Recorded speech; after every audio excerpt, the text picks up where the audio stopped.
Good evening, ladies and gentlemen, and welcome to tonight's coverage of the Full Throttle SimRacingPoints.com Truck Series from Daytona International Speedway, presented by Full Throttle Television. My name is Brody Hanna, and here to kick off the 2025 A season with me in the booth and all season will be Richie Coy from Fury Motorsports and from some well-known stats here in the Truck Series. You're in the booth now, Richie. Welcome. Thanks, Brody. Glad to be here. I'm actually a little bit more nervous tonight than I've ever been in the car, so we'll see how it goes. Hopefully I can represent and we can have a good night here, good broadcast. Absolutely. We're looking forward to some wild and crazy action here at Daytona International Speedway. Always exciting to watch, and the guys are already on track setting pole times. What are we looking to expect here at Daytona in the Truck Series tonight? I'm expecting probably a pretty calm beginning of the race. I would expect that maybe a caution in the first stage, maybe not. We'll see how it goes. I expect that right towards the end of the stage, it may get a little crazy. Then we'll rack them again and probably do the same thing where it'll be calm for the first part of the race. We'll have to do a pit stop, which may or may not spread out the pack, and then all carnage at the end. Yeah, absolutely. It could really turn into a crapshoot at the end. We've seen these super speedway races end like that before, and it could happen again. But these guys are trying their best to set a good qualifying lap. And starting up front, Richie, may be important here tonight at Daytona because we've got a lot of trucks here, and it's going to be a lot of traffic throughout the night. Yeah, I'm seeing 36 trucks that are signed in tonight, so you're going to fall to the back. It's going to be falling to the back for sure. Starting up front may or may not be an advantage. I think it would be. I think my strategy would be to try to stay up front as much as I could tonight because track, even though anything can happen, track position is definitely going to be a key tonight. And we've got a wide mix of experience here tonight too. We've got a lot of new guys learning, the guys that were here from last season. We've got some experienced guys in the field, some that even from the 10 era. So a wide range of experience level here on the track, and that could lead to fireworks as well, because these guys are, Daytona is the place you really don't want to come to try to get to know your competition, but this is kind of what we're thrown into here to start the season. Yeah, absolutely. I mean, we got a couple new names here that I don't even think I've seen yet, so I apologize to anybody that pronounced their name wrong. So if I do pronounce their name wrong, make sure you give us a correction somewhere along the way. But new names, old names, new teams, guys with new teams, guys without teams. It's going to be definitely an interesting dynamic tonight for sure. Yeah, it's going to be spicy. As my other colleagues say, it's going to be spicy tonight. For sure, it will be spicy for sure. And these could get a little treacherous and tricky out there on the track, and we're hoping for a good race for everybody out there. We hope we don't have the carnage that we usually see at Daytona, but we know that it's always possible here at Daytona International Speedway. Tonight we're going 80 laps, stage break at lap 25 for these guys. So they will have a little break there at lap 25 to kind of reassess, and then we'll go with a pit stop to the end from there. And we'll see what happens, but it looks like qualifying's complete. We're going to let these guys grid. Richie, I usually try to do this with Tony. Sometimes I forget. I want you to pick one name out of the hat that you think will go to victory lane here tonight. That's a with all these new names and stuff, it's hard to tell, but going off of somebody who had a really good, strong plate super speedway racing last year, I'd say Kyle Milken. He won a bunch of these races last year, and he's always coming with a strong truck with Elevated Esports. So I'm going with Kyle Milken. Elevated is not a bad choice because they did actually win the pole shootout too. That's what I was thinking too. I actually was looking at Robert Malikian from Elevated as kind of being my guy. So two choices from Elevated, but I'm going to go with the 16 of Robert Malikian, who I think has a shot here tonight. But really, these super speedways, one bad wreck and it could change that. Our both of our guys could end up in the same wreck, so it could happen. But definitely Kyle's a good pick.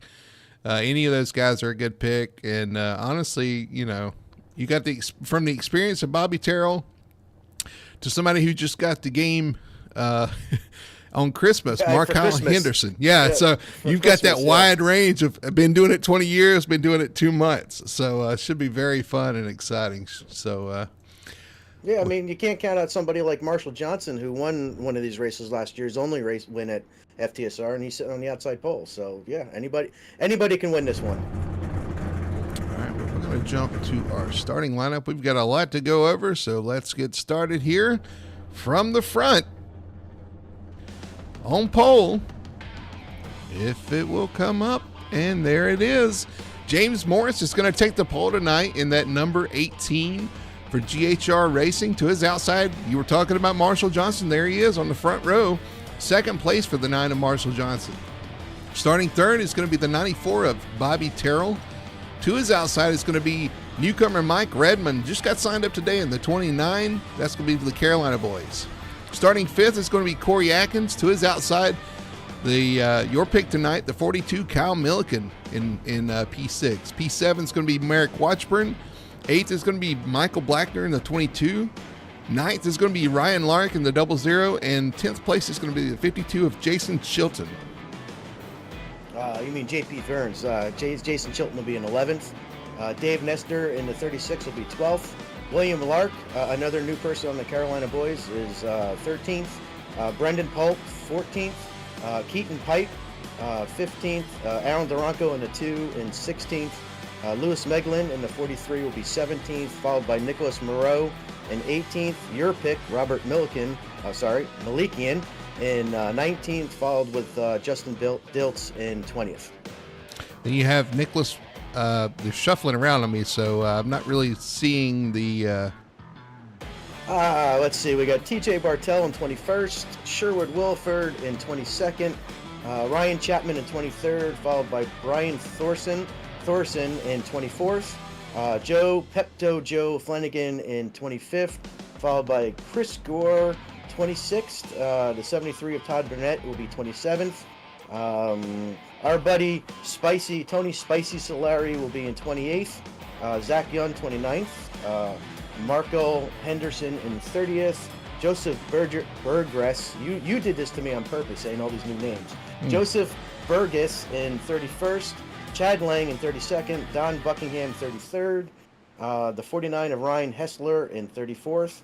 Followed up in the last row, we have James Torrey in the 6th and Wayne Grassi in the 7 will be 36th. And I appreciate you doing that. That was pretty good. Just in time as the pace car pulls off, we're going to get green flag racing here in the SimRacingPoints.com Truck Series, waiting for the green flag. There it is, and we are underway here for the 2025 A season. I'm excited. I'm pretty excited because I'm not out there. I am. These starts, when you are all packed up like this, these get really, really hectic, and my heart rate definitely goes up in this situation for sure. So these guys probably, their adrenaline is pumping right now. They're all set and ready to go, and here we go down the backstretch for the first time. I'm nervous for them, man. That's a lot of trucks out there. 2x2 down the backstretch. James Morris leads the inside. Marshall Johnson on the outside, still 2x2, even as they go into turn 3. Both lanes seem to be having nobody's actually moved. It looks like we're coming in for the pace lap here. I think we're coming back in for the green flag, as we got a lot of trucks up on the outside still, which is good because that helps the outside lane with the energy up there. But right now, I think now that we got a lap done, I think these guys are going to try to just kind of ride and see what everybody's got with all the new guys out there. Give lap one to James Morris. Marshall Johnson trying to change that on the outside, trying to take the lead. Remember, changes in the point system in the offseason for these guys. There is a bonus point for leading a lap. There is a bonus point for leading the most laps. And there's a bonus point to keep your truck clean as well. So all these thoughts are going to be going through these guys' head as they race around here at Daytona. And Marshall Johnson's actually going to take the lead going into 3. Yeah, he's getting pushed by, I got the number 29, but I think that is...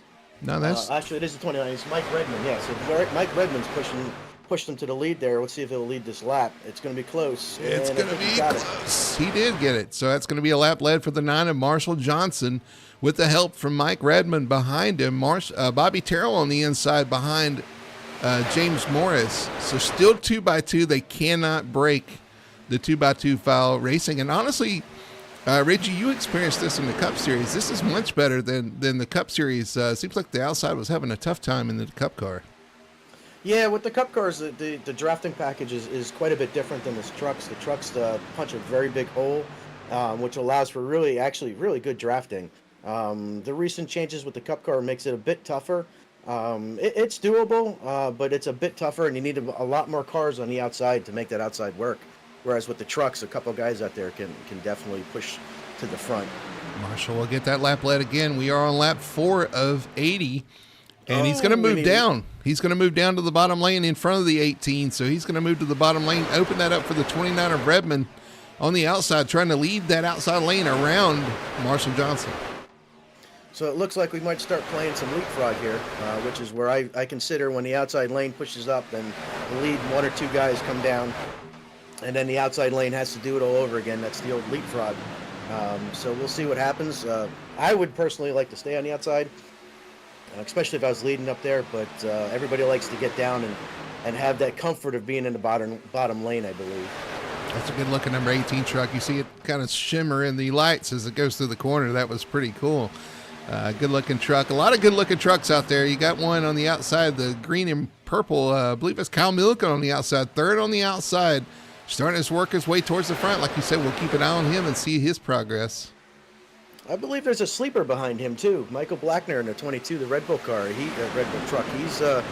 He's quietly good on these plate tracks. So he usually, I'm a little shocked he's up there because he likes to usually fall to the back and then come on late in the race. But he's a sleeper. There's a bunch of sleepers out there. I think we got a lot of good guys in the league this year. Listen, I've said before at Daytona, if you're in it, you can win it, because the craziness just happens, seems like, on the last lap. So if you're anywhere in the vicinity, if you can see the leader, you've got a chance at this. So these guys are smart. They're going to take care of their trucks early on, knowing that they've got a stage caution coming.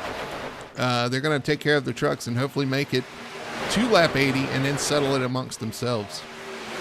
Well, and I think this is where your track position that you brought up before comes into play here, because you got guys up front that are trying to keep their track position. You got guys in the back that are trying to slowly move their way up, whether they top a position there or a line there. And what's going to happen is you're going to get to about 10 laps into this run, and guys in the back, some of the guys, they start to get frustrated because they're not moving to the front like they think they should be. And maybe you get one or two of them that might start making three wide moves or making some crazy moves to try to get to the front. So I do think the track position at this point is definitely key. And just hopping on board with some of these guys back here in the pack, and being in the middle of the pack, we're on board with Nicholas Moreau right here, currently 15th he's pretty much smack dab in the middle of it, and there's nowhere to go. You're just hoping everybody minds their P's and Q's in front of you, and you're just trying to find some way. You're hoping your lane is the one that moves. Really, that's all you can hope for. Well, this early in the race, I'm usually the one that's like always in a lane, and then it doesn't move, and I'm like, all right, I'll go to the other lane, and then it stops moving, and the other lane starts going. So a lot of times you can't pick the lane that you want that's going to go, but like I said, guys are going to try to put themselves in the best position to try to move forward, even if it's just one truck at a time. There's a lot going on here inside, guys. In the cockpits. Just it's not just a stroll around, the local highway here. There's a lot of shuffling going on, a lot of maneuvering going on. Yeah, no, I'll often say these guys make it look easy. They really do make it look easy because they look like they're just riding around. And unless you're the leader, that is not the case. There are checkups you have to prepare for. There's bumps you get at untimely, points of the race. There's a lot of stuff that goes on. And, also, once these guys get past their stage break, they're going to have a pit stop at some point. They have to kind of maneuver as well. So there's a lot of mind games. It can be mentally draining.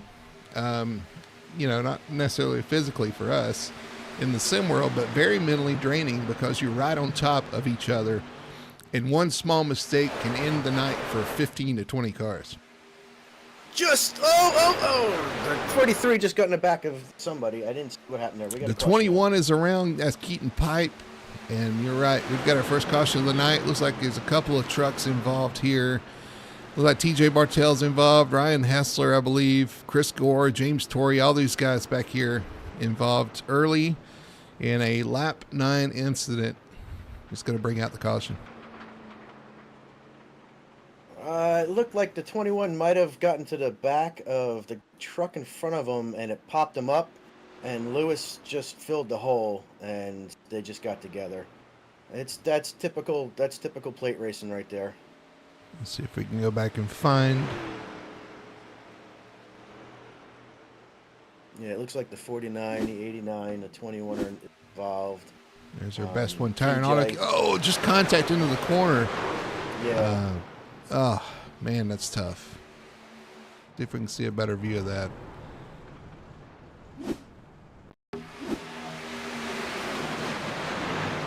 I certainly don't think that was anything was done on purpose. Everything happens so quick here. When a truck goes up like that, it's so easy to get sucked into the hole. And then the truck above you may try to come back down and the hole's filled. Nope, I don't think anybody did anything wrong in either fault there. It happens.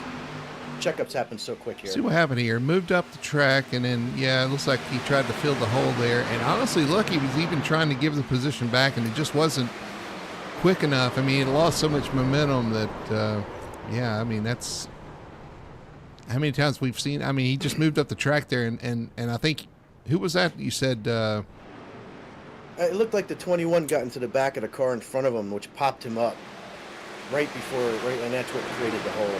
Which goes back to what you were saying before with checkups. Checkups happen so quickly here. It's just one small pop up like that, and it sucked the bottom truck right up into that so hole. 21 moved up and tried to move back down, and 43 had already filled the gap. That's Lewis Macklin. Just slight contact. Lewis gets around, but the 21 and others suffer from that. So a lot of damaged cars in the back half of the field. We do have pit stops, though. We've got some of the guys coming in, taking advantage of this to take tires, probably tires and fuel at this point. Yeah, I mean, I'd pop in if I was in the back half of the field. I'd go in, get a fresh set of tires, get some fuel. Everybody up front, though, I'd keep the track position for sure. Yeah, with this many cars, I mean, it'd be hard to peel off from the top 5, top 10, and go to the back, especially just seeing that there was just a caution back there. You know, you really don't want to be behind that. And while I'm talking, I've got to thank Best One Tire and Auto Care for sponsoring the replays. Didn't mention them there, but Best One Tire and Auto Care coming on board for sponsoring the instant replays this season. So you'll be seeing a lot of them. Got to thank them for what they're doing, and look forward to having them on board long term. That's the sponsorship that you love to have and hate to use, because we love to have them on board for sure, but every time we use it, that means that there's some wrecked truck somewhere. I thought tonight. you was talking about in real life, like having to go get your car serviced, because that kind of sucks too, you know. Well, I think some of these guys are going to need to go in and get some Best One tire service at least at the stage break. And it's kind of fitting, isn't it? Best One It Tire and is. Auto Care, and having to come in and do some service on your truck, probably because of a wreck. So. Well, Marshall Johnson continues to lead, though. He locked up the lead there. Mike Redmond in second. James Morris, Kyle Milliken up to fourth. Michael Blackner fifth. Sixth place is Bobby Terrell. And then you got Corey Atkins, J.P. Burns, Merrick Watchburn, or Watchburn. I got to get his name right. And Dave Nestor, your top 10. Coming to complete lap 11. So here's what happens when you go out there. One of the things you're looking for is you're looking for your teammate, right? So you got to go with any type of plate racing. Your teammate is extremely important, or teammates are extremely important, because you really can't go anywhere by yourself. Then you work so hard to get in line with your teammates, so you guys are pushing together, and the caution comes out, and you guys are 6 and 7. Now all of a sudden you guys are in completely different lanes, and now you got to find each other again. Yeah, it splits you up. I know. We've seen that even Monday night. We saw that in the duels. Guys were working together. Coach would come out and have to find your way back together. That was one of the things I was using to my advantage on Monday, because I didn't have anybody that I was really working with. Anytime we broke up like that, I'd break up teammates, and all of a sudden one of the teammates would be pushing me, and I'm like, I'm good with this. Let's go. And then they'd hook up, and then they'd leave me, and whatever. We fought back, but yeah, you need a teammate here. So yeah, restarts and cautions always end up playing havoc with the teammates running back to back. It's all about having friends here at the Super Speedways, and we got Back-to-back super speedways. Let's see if I can pull up the schedule for the truck series here, wherever it is. Where did I put that? That is. I think you should find it on our website, www.ftsr.net. You can find it there for sure. I'll pull it up later. I'll get that set up. Shameless plug. FTSR.net for sure. If you want to get in on the action, that's the place to be. Although I think we've maxed out our charter. Well, I think we have one charter left for the season. Yeah, you gave my truck away. I've been fired. Yeah, I did. Well, I fired myself too because we ran out of charters. So we got one charter left for the truck series. If you're interested for the season, and a couple more left for Cup. We got Cup too. So on Monday nights, going back green here. The pace car's off. We're going to go back racing here on lap. Coming to a complete lap 12. Green flag's out. Marshall Johnson leads the way, and he gets a good jump and a good push from the 18 of James Morris. Although the 29's trying to hang there, Michael Redmond. Yeah, we got a little bit of a gap on the bottom there. A little bit of a gap back to Michael Blackner. So whoever's going to link up first, that lane's going to take off down the backstretch here. It looks like it might be the outside. Down the backstretch they go, 2 by 2. Looks like the pace laps like he was talking about. Now we got a pink car on the inside. Who's that going to be? That's going to be Cody Atkins, and then Nesquik machine gets back in line as they head off into 3, but they are 3 wide farther back, and looks like they're trying to get organized. Yeah, 3 wide isn't where you want to be at the particular moment, but you also don't want to lose this draft. It looks like we're getting spread out here. I'm not sure if some of the trucks were damaged in the last one that kind of messed up a little bit, but you definitely do not want to lose the draft here, especially this early on in the race. That was the 24 of Ryan Lark changing lanes. They're going from the inside to the outside. That 24, that Clemson sponsored truck. It's new by me here in upstate South Carolina. Looks like he's got his teammates also on it. It doesn't say Clemson on it, but it's got the pole on the front, and it's looks like it's reversed colors, the 00. I've heard of Ryan Lark. Yeah, they're pretty hardcore Clemson fans, so for sure. Yeah, he's in the purple machine. Yeah, the 2 Clemson colors, orange and purple. So looking good out there. Again, like I said, a lot of good looking cars out here. We'll try to highlight them as we go on. So I'm looking at the chat, and we got Diane Chapman in chat here, rooting on, I believe, her son, which is Ryan Chapman. Mm-hmm. He's driving in number 10. We got our resident police officer, Mr. Ben Tracy, probably at a Dunkin' Donuts somewhere, saying that I'm in the booth tonight. And we have Jason Coffey who hopped on here and said he missed the race by 5 minutes. Oh. So sorry to hear that, Jason. So it looks like Ryan Chapman. What's going on up front here? We've got trucks they're 3 wide. Oh, he gets turned. The 29 goes this is around. the big one. This is the big one. Oh, my Lord. This is a huge one. There was about 45 trucks in that race, in that accident. There's only 30 some of them on the racetrack. I think they took some trucks from the out in the sucked them out on the parking track. lot. They had it from the parking lot on that one. Oh my goodness. This is the big one. Absolutely. Who snuck through? That's what I look who snuck through. Kyle Milliken, Bobby Terrell, James Burns, or JP Burns, Merrick Watchburn. I think that's and Corey Atkins may be the only 3 trucks that got through that accident. I'm looking at the replay, and I just don't know what happened. We're gonna pull it up here. Marshall's behind the 29, and then he just went under him. I don't know what happened there. And then, unfortunately, came back up into the side of the 29, and the 29 came up in front of the, he was spinning up the racetrack and nowhere to go. Let's see if we can pull this back here and get a better look. Yeah, they're already on the apron down the backstretch. I'm not really sure. Let's go back and look. Yeah, it just looks like the 29 goes up a half a car length, and then the 9 kind of goes down, and then I guess. And then he's getting pushed. He's getting pushed. Yeah. And then just comes up into the side of the 29. I mean, it's definitely weird. You're right. The 42, the 94, the 99, and 51 look like they get through with no issues at all. Nope, yeah, the 36 was the first one, and he got clobbered. Look at this down the backstretch, slow mo, little bump. 29 goes up a little bit. The 9 comes in, and at this point, still on the track. But then the 18 decides to go with him. This is what I kind of feared. I didn't expect it to happen at the front of the field, and that is the worst place for this to happen.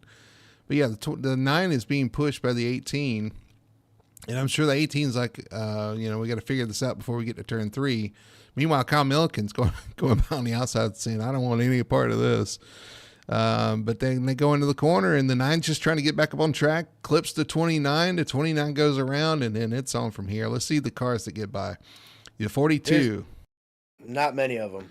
Looks like there's 4 trucks that get by. The 4 that I named first get by. Everybody else looks like they may have damage. The first one I can see that makes it through with little to no damage actually is the 43 of Lewis Meglin.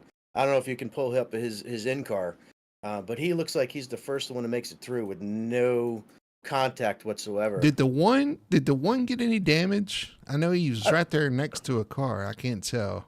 He looks like him and Michael got together a little bit on the side. I'm not sure it's going to make any damage to his truck.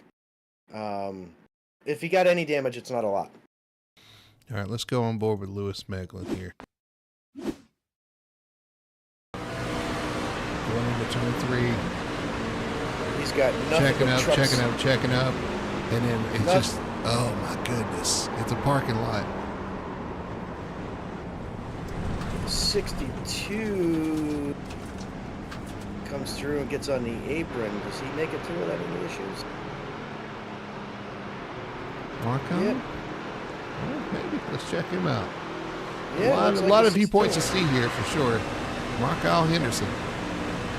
He gets in there. He kind of arca breaks his way in there, but yeah. Oh my goodness! He gets hit from behind, I believe, but overall, very fortunate. That was the big one. I was not expecting the big one. I was maybe expecting the big one later in the race, but definitely not now. This completely changes the race. All right, let's see Tony Solari on board here. Wreck happened. He's on the top lane. Oh my goodness! Oh, he gets pushed into it. Is he still on the track? He does have a little left front damage, but could have been a lot worse, man. It's just like it. He changed his. That's why I can't find him. He changed his colors. Yeah, he's dark green, almost black. He swears it's not black, but it almost looks black. Let's go back here. He should be okay. Yeah, I don't know. It depends how much damage he got in the front there. He got hit from the back. I'm glad he went back to the white numbers though. I mean, this is just all these trucks. All right, well, we're actually heading into turn 3, about to go back to green. And so Lewis Meglin, as I mentioned before, made it through. He's now 6th. I don't know where he was when he went into that. It was not 6th.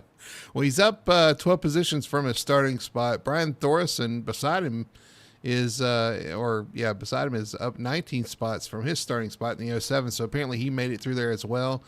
We got some new players up front because the players up front before wouldn't play well together.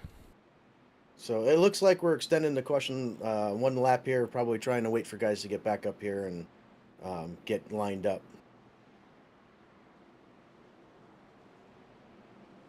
But yeah, that was... Anytime it happens in the front, it's always going to be devastating. Well, some of these guys are going to be very upset. They didn't even make it to the stage break. They didn't make it to lap 25. So... Well, we didn't have a Colby event tonight where we didn't make it to the first lap. So. We had a good first few laps, and then we had an incident on the front. Cautions kind of breed cautions too, and I think everybody got the racing a little bit harder. Although I think that one was a little bit unintended consequences. I mean, the 9 went to the bottom, but didn't realize that it probably wasn't a smart move, but couldn't get out of it because the 18's pushing him as well, and he's got guys behind him. So at that point, it was just like it was bad, a bad situation. It just seemed to couldn't get out of. Yeah, probably the only way to have gotten out of that is if the 29 had moved up. But leading the race, why would I move up? You know what I'm saying? I would I would have been the same way. I would have been like, I'm in here. What are you doing? Well, he also had the 42 on his outside too. I mean, they were 3 wide going into 3 as well. So it was a tough Wow. situation. I just got word that they took Pepto Joe to the infield care center, and he's Upset definitely out of the stomach, race. diarrhea, indigestion. Well, yeah, I think he's going to go get some Pepto. So he's Yeah. out of the race, and he's out of the truck for tonight. So that kind of sucks for Pepto. Yeah, it looks like we got a lot of trucks that are beyond repair. It looks like Mike Rabbin's out, Chris Gore, Keaton Pipe, Jason Chilton, Don Buckingham, Marshall Johnson. Man, Marshall up there leading those races, and that happens. Alan Duranco, you talked about Joe, Brendan Polt, and Todd Burnett all out of the event so far. James Moore's still on track, but he's got a bit of damage. We'll see some of these other guys, how much damage they have, how much it hinders them. At this point, you got 4 or 5 trucks that made it through without a scratch. If you got damage, don't count yourself out yet. Absolutely not. I mean, I'm a big believer. I get paid to go on the racetrack and race, and if I wreck, I wreck. But you go out and you finish the race. You get as many points as you possibly can. With the green flags back out, we're back underway. Kyle Milliken leading that inside lane. Bobby Terrell on the outside. Kyle getting a good push from the 99 of John Paul Burns. That is a teammate on the bottom there. 1 and 2. And the latest truck winner too is he's the one that won the pole dash.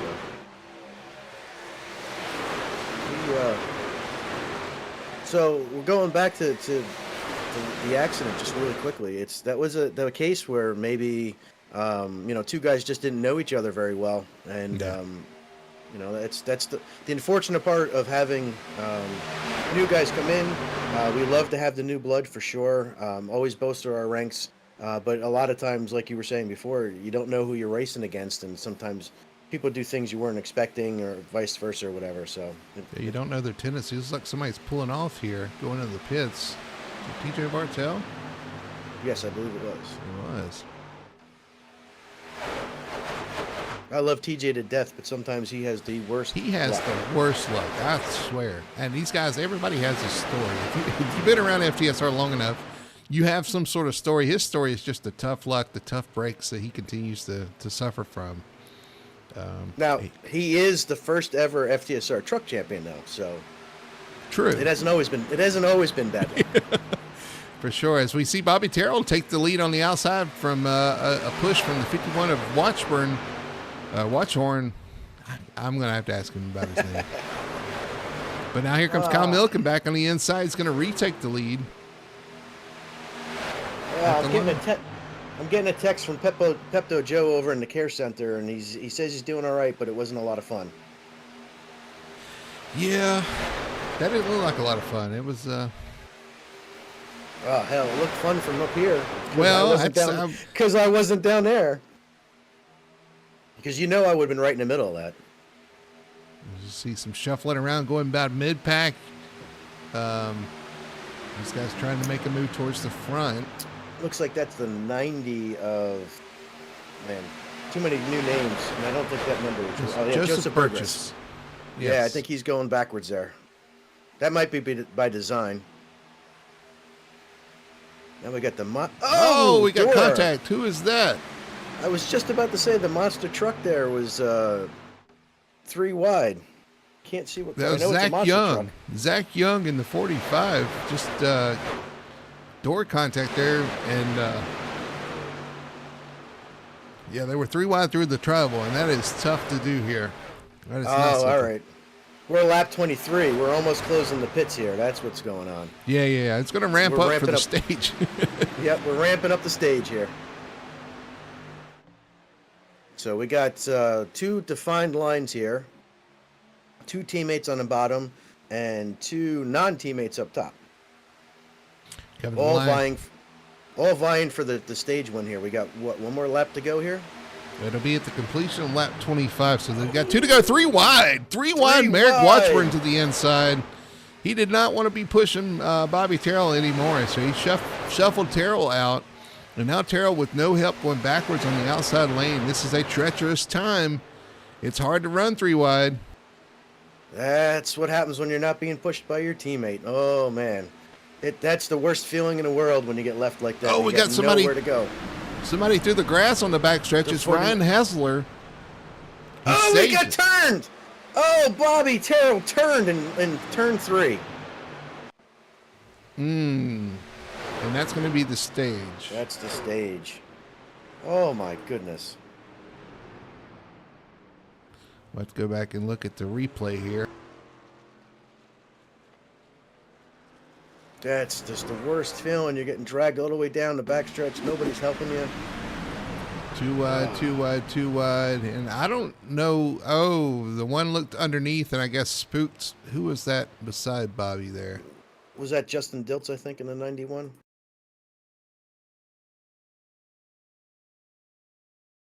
It was the 91 of Diltz. Yeah, the ones behind Diltz. But he doesn't go. Diltz is not on the bottom of the track, so I'm not really sure. I wonder if Justin just got a little bit tight there. With the arrow coming off of Bobby's truck like that, might have just got the 91 a little bit tight going in. And just touched him. Turned him right in front of who gets Wayne Grassi. Wayne Grassi, big damage. Right in front of Wayne. The 91 of Diltz bouncing off somebody else there, and now right in front of the 52 that collects him. Oh yeah, I'm watching the replay, and Wayne gets. It didn't collect a ton of cars.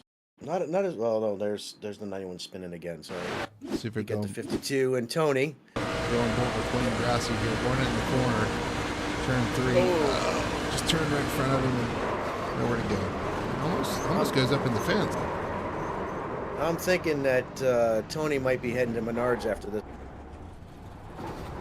He might be done after that one. That was a hit that he ended up having. Tony got involved in that one too, huh? Yeah, he got the secondary hit there.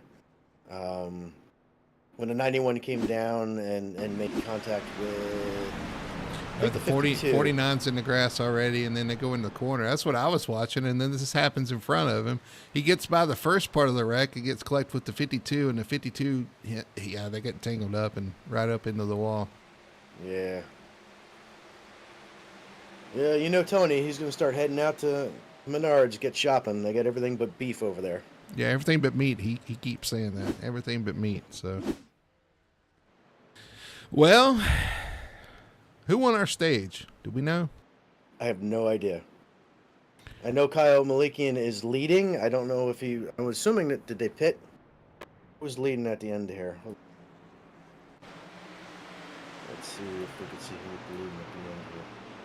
Was it Kyle Milliken? I believe so. I think he went down or was it first. The 51? Yep. It was Kyle, wasn't it? So Kyle Milliken wins the stage. Gets those 10 bonus points for leading the stage. You got Merrick Watchburn behind him. And then looks like JP Burns, Lewis Meglin, Ryan Thorson, Robert Malikian at 6th. Markel Henderson it's got it listed as 7th. Yeah. I think Ryan Lark was up there. Ryan Chapman was in 8th, I think. And Corey Atkins 9th, and James Torrey coming up to 10th. So I think that's the way they're working into pit road. So I'm assuming that's the way that they finished the stage. So well, that's looking at the names that are out there, Robert Malikian, Kyle Milliken, J.P. Burns, Lewis Meglin's former elevated. Those guys are all doing what they need to do and staying clean, staying up. I mean, they made it through the wreck. Even Ryan Chapman, part of elevated. Those guys are. I know Justin Diltz was just involved in that wreck, so unfortunate for him. But some of these elevated guys are starting to show out. There's like 35 guys on elevated, so they're going to have to be in one or two of them in a wreck here or there. But I'm happy to see that we haven't commentated cursed so far. Look at that, though. 2 picks. I was going to say, my pick is leading. Your pick is 3rd. Your pick won the stage. Maybe we're on to something. I mean, it's like we know something. I don't know what we know yet, but we know something. Now, here comes the people blaming us for the wrecks, though. You watch. Well, I mean, again, so now you got guys. I don't know if we have less than 10 guys without damage at this particular point. So you're just going back to what you said before, that if you go in and fix your damage, come out, you run and get what you can get, you can still get a top 10 out of this. Yeah, and we may not be done wrecking yet. So yeah, I doubt we're done. But we are going to have a longer run here towards the end of this race. We're going to have a green flag pit stop as long as they stay green. You'll have to figure that out. That's going to be fun to watch if we don't get a rash of cautions. So yeah, I mean, and listen, we've still got 23 cars on the lead lap. It looks like so. It's still you still got quite the pack out there. if I was on the pit box, this is what I'd be telling my driver. All right, we've had some big ones. We just got to the stage. We have basically the race left. Find some place and just ride and relax. Go have a coffee, a donut. Go see Ben Tracy. Get a coffee and donut at Dunkin' Donuts, and let's ride until after the pit stop. Looks like we're having some lineup issues. We've extended the caution trying to get everybody lined up properly. Especially now that the caution's still out. You got to ride. I would just be cautioning my driver. There's too much race left. There's been a little bit too much carnage. Let's get some laps in and let's get our truck, no more donuts on the side of it, and let's get it to the end of the race. Then let's race for it at the end.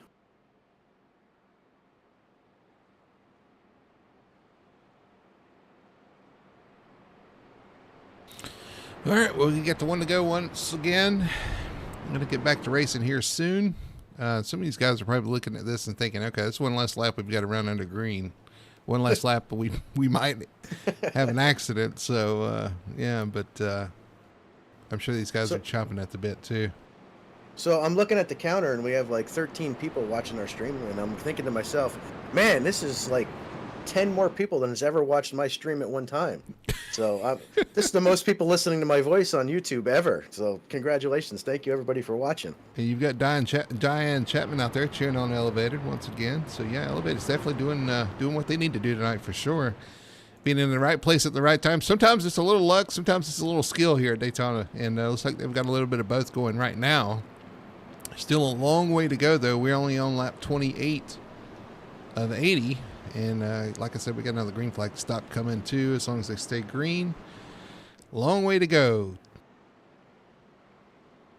Yeah, this is. I don't know. I think I'm more stressed up here than I am down there. But then again, I'm kind of glad I'm not down in the mayhem tonight. It's super speedway racing has never really been my favorite type of racing. But as you said, it is a lot of luck.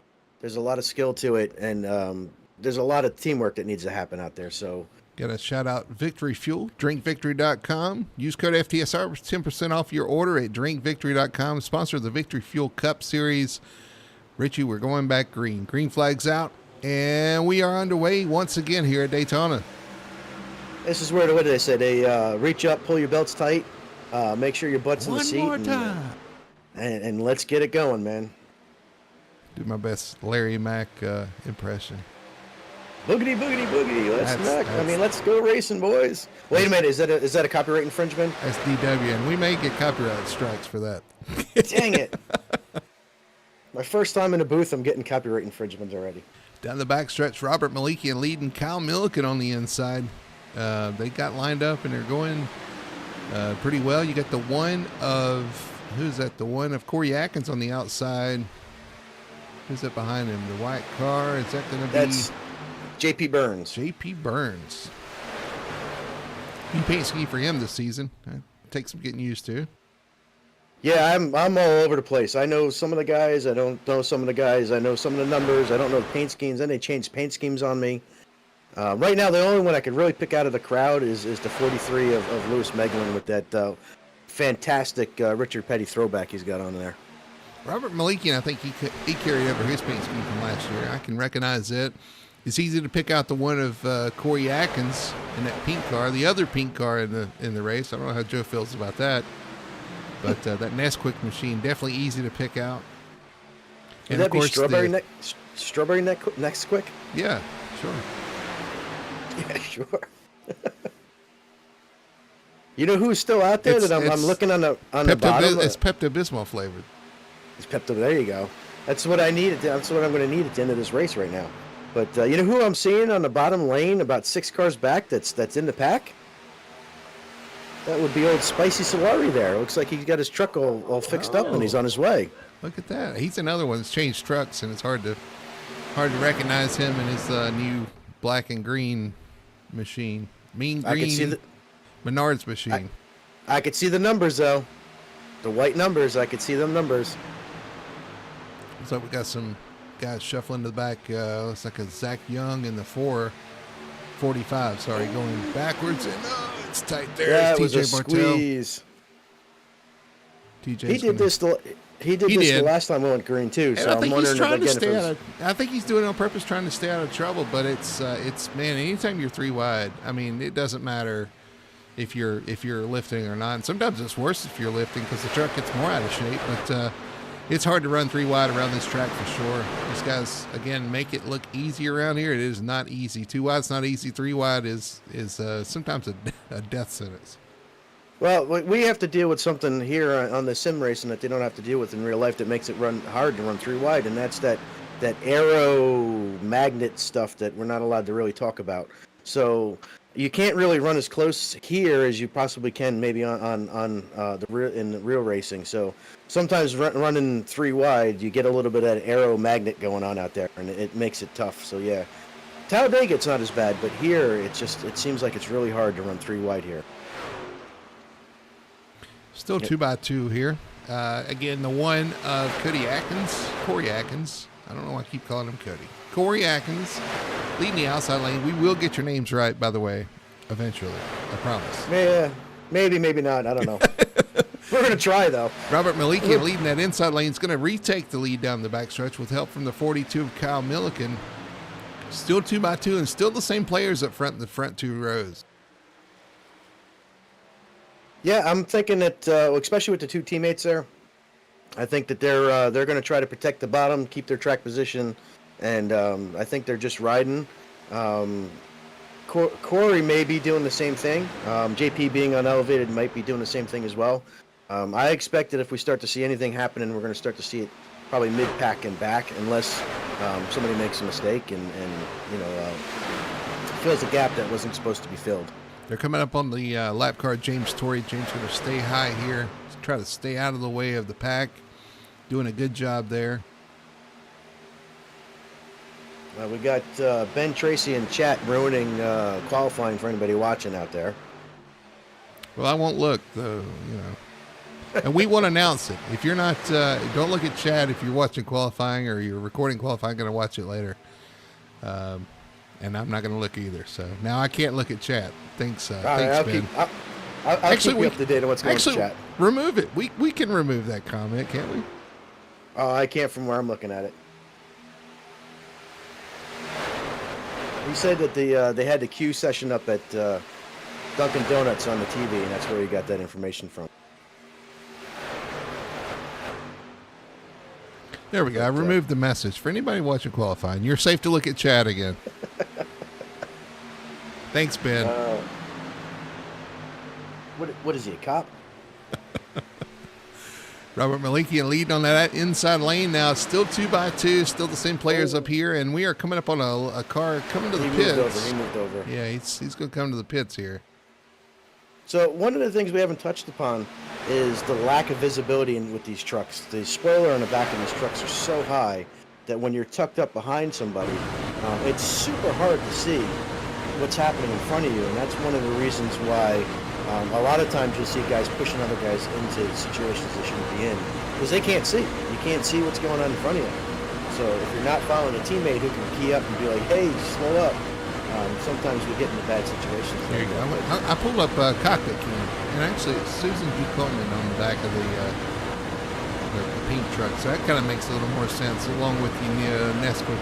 But you can see what you can't see. You can see what they can't see, I guess. Is the visibility here is just, I mean, when you're tucked up behind a truck, you can't see anything but the back of the truck, and honestly, it's a little better than some of these guys actually can see here on the broadcast. Yeah, it's really tough to time your runs. You've got to know where your nose is, and then you're just hoping, if you're, let's see if we could drop back in the pack a little bit here. Yeah, it definitely makes the visibility makes it very difficult, especially when you're back in the pack. you can't see when the guys in front of you are making that run if they start to check up, and you'll see that's why you'll see a lot of guys just. We got one shuffled out, or is that a lap car there, Chip? That's a lap car, yeah. That's a lap car to 24. Working around him. You can see these guys. So like I said, even on board with the 62 on the inside lane, you can't see the car in front of him. So you're hoping he doesn't run up on him and stop. Because if he does, you're going to run in the back of that truck.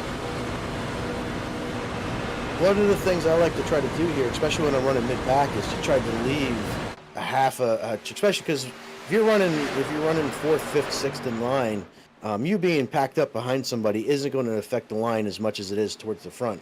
I always like to try to leave a little bit of a buffer so that if something happens that I can't see, I have that little buffer before I ruin the tailgate of a truck in front of me. Yeah, if you're not the second truck in line, your job really is just to ride close and semi-close. Keep the and honestly, less in trucks than Cup. You want to kind of keep that momentum going with that truck in front of you. And that's, that's kind of your goal, is to kind of help that truck in front of you stay hooked up with the truck in front of him. And that's it. That's from anywhere back, from third on back, that's all you're doing. You're riding, just trying to keep the momentum up for the line. Yeah, and you want to keep it moving forward, which means you want to make sure that you're still within a little bit of a distance moving that lane forward. You don't want to be just lagging completely back. But yeah, the second place truck is usually the truck that actually moves. The one comes down right in front of the 16 right there. The one who was finally able to clear the bottom lane, he's going to take the lead on the bottom with the 16 and 42 behind him. And that's going to cause the top lane to kind of have to regroup and kind of regain their momentum here. And I say that, although the 00 doing a really good job of keeping on the back of JP Burns. Here he comes to the front. If the third place truck can get to him and push him a little bit, they'll have a good run going down the backstretch, especially with the gap between the 16 and the 42 there. It was tight there going into the corner with the catching that lap car of, who is that, Keaton Pipe? Yeah, and it's one there. Looks like we got a Corey Atkins fan in the chat there saying Atkins for the win. So we got a Corey Atkins fan in the chat. Thanks for watching. Right now, your guy is leading the bottom lane. So yeah, he's doing what he needs to do for sure. He's been on it since he's joined. He did really well in the duels the other night, and doing it once again here at Daytona. But we are going to be coming up on pit stops, so these guys have to start thinking about that. If you're in that top lane, you're going to have to get down. But I mean, we've got a ways to go, so no need to panic. But you need to keep that in the back of your mind. I'm looking at the size of this pack, and in my mind I'm thinking, man, I thought a lot of these trucks were wrecked. But everybody, it's a big pack still. We still have probably 20-25 trucks still in this pack that can win. Checkup on the top. A little bit of a checkup. I did a good job to adjust to that. I was just watching the 94 of Bobby Terrell. He was the truck that was turned in that last wreck. There he is up into the, I think, 12th position on the outside. Well, iRacing made a change to these trucks, an update or two ago, that they switched it from damage taking away was a drag, and so you could still have straightaway speed. So having a little bit of a damage on these trucks, it's a little bit harder to make them turn, but they still go down straightaway pretty good, which is what you want here. Yeah. So what I understand that they did was they made damage affect drag less and affect downforce more, so right. That you lose downforce instead of gaining drag with damage as much as it used to be. Oh, they're coming up on some more lap cars here. This is going to get tight. I just puckered a little bit there. That was close. Looks like they're going to get through. Yeah, everybody gets through properly. So yeah, you always, especially if you're on the outside, you catch these lap cars, man. You kind of draw up a little bit. You're like, oh no, and you're just hoping the guy on the inside holds his line on the inside, well, and the guy on the outside stays towards the wall. I watched that guy that they were catching, and I don't remember who. I didn't see who it was, but he wiggled a little bit coming out of four, and that's when you really start to peck. Like, oh my God, where are you going? Stay up! But they all did a good job. They all made it through. So that's we keep right on rolling here. JP Burns leading that outside lane, still getting a good push from the 00, although he looks out to get back in line. But it's going to be the one leading at the line once again. So this, again, it's just so hard, it seems like, to be able to clear on the outside. The one truck was able to do it with a great push.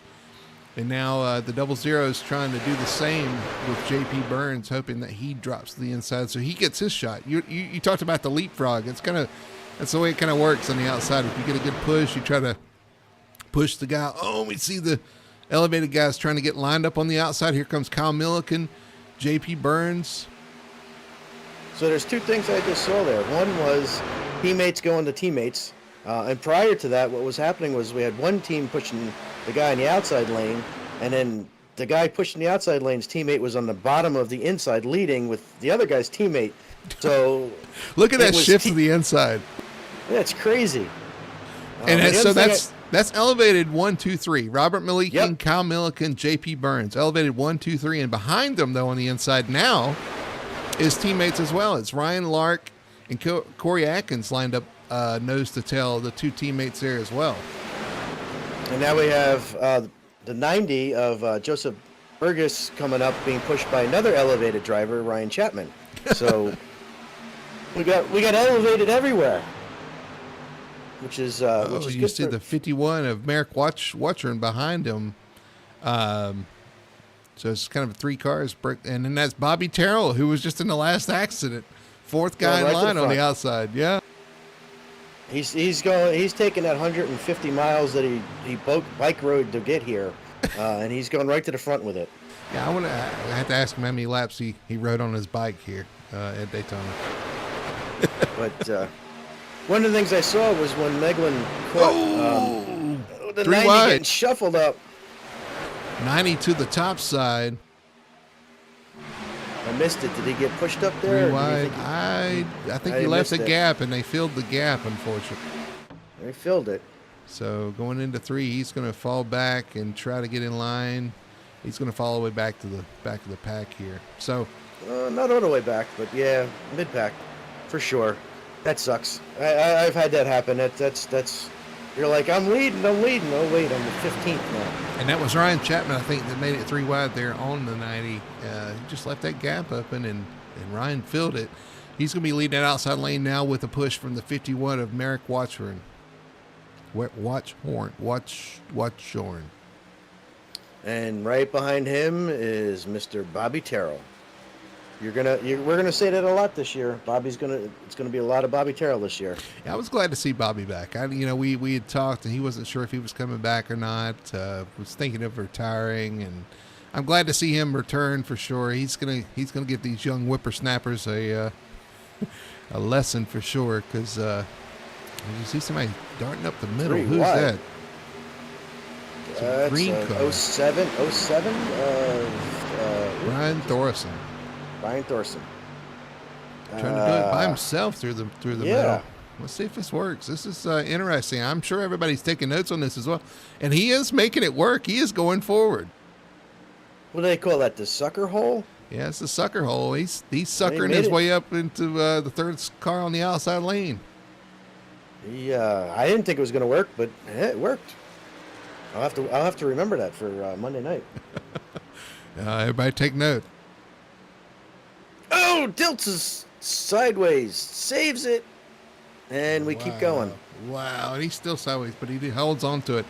I'm going to go back and look at that. The way you screamed, that had to be exciting. It was a good save. Oh, I just caught it out of the corner of my eye. He was just sideways, and he was right behind Tony Solari. And it actually ended up breaking up the pack a little bit now. The best one instant replay. We'll look at the 19 of Diltz. Right there. Oh, my goodness. Well, I told you. He was in the middle, but he did a great job of saving. Oh, my goodness. I can't believe he hung on to that. Got a couple more lap cars are going by. It was the 36 of David Nestor and the 22 of Michael Blackner there. Oh, that's unfortunate for Blackner. I know he was looking forward to this. He might be able to hang on here. Riding around without the pack, you lose the draft. Looks like he's actually keeping up there, so that's good. So you got Ryan Chapman now leading the inside lane. He did drop down in front of his teammates. So you've got 1, 2, 3, 4 elevated on the inside, I believe. You've got, yeah, I know we keep preaching it, but it's impressive. You got Chapman, Malikian, Milliken, and J.P. Burns on the inside teammates. Outside, you've got Merrick Watchburn and Brian Thorson pushing him in the 07 from behind. And Bobby Terrell laying back a little bit from those guys. And TJ Bartel right behind Bobby. So we got two of the older veterans up there. And look what they're doing. Oh, we got somebody turned around behind them. Oh, we got a big Nicholas wreck. Moreau. Blackner's in it again. Oh. Caution is out, so there goes the pit stop that we were waiting on. The pit under this, but another wreck there. Saw the 15 turned around. Caution is out. Lap 81 or 61, sorry, 51. I can't read. 51, yeah. Looking at our best one tire and auto care instant replay. Looks like the 15 drifts up. Who's that trying to fill the gap there? Is that the 90? No, that's the 62 of Markel. Oh, okay. Look at that again from a different perspective. Drifts up. Yeah, Markel just runs under him there. And well, Markel went for a ride, didn't he? Up on his side. Oh, I'm just watching it in slow motion. Let's ride on board with the 62 here. You see the 15 drift up, and it looks like the 62 just doesn't lift. Gets to the inside there, and yeah, and then gets hit a couple times up on his side. Yeah, everybody gets rolling again, but with some pretty significant damage towards the back there. Well, if anything showed us that damage is not necessarily the end-all, kill-all here. It's not completely over yet for anybody that was involved. But Mark, and I hope I'm saying his name right. Markile. I would say Markile, but we will figure that out as we go as well. That's one of the other ones I should have asked about in Discord. But he's one of our newer iRacers, and I think that might have been just a little bit of inexperience. But as he said to us the other night, he's sucking up as much information. He's what did he say? He said he was SpongeBob SquarePants over there sucking up all this information. Yeah. So hopefully he can take that situation, see what happened, and he sucked up under the 15 there, like SpongeBob. Yeah. Anyway, yeah, it's unfortunate. It's a little more. Happens. I think a little more experience. You may have lifted a little bit there, knowing that the truck that went in the corner wasn't necessarily. I mean, he went into the corner too wide, so he wasn't expecting a truck to be there. Kind of stuck his nose in there, and unfortunately, the 15 didn't see it coming, and that happens. And again, we talk about these guys getting to know each other. Exactly. Mark Al's a newer driver. Nicholas has been around a while. He knows some of the guys, but this is just something. This is just part of it. You have to kind of get to know people. That is the good thing about league racing. But that is also, I wouldn't say a negative, because you still have to get to know people in official race. But at least in league racing, you race guys week in, week out. You're going to get to know the guy. So you're going to learn tendencies. Unfortunately, it's still a learning process. But once you get to that point, it can lead to much better racing because you know what to expect from everyone. So I'm just listening in on some of the team chatter, and Mark Kyle has actually apologized to Nicholas, saying that he thought he was staying high, and that it was his fault for driving in there. So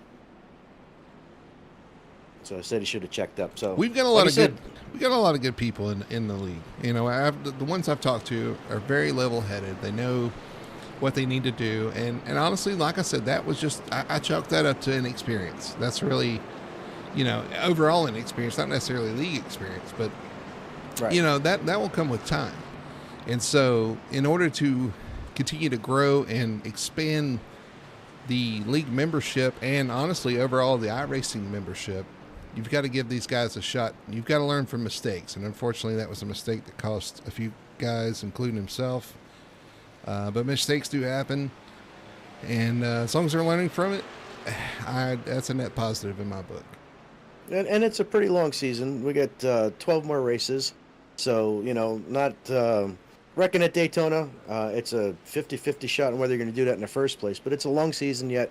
So anybody caught up in one of these wrecks here at Daytona can always make up for it in the next 12 races. So it's not the end.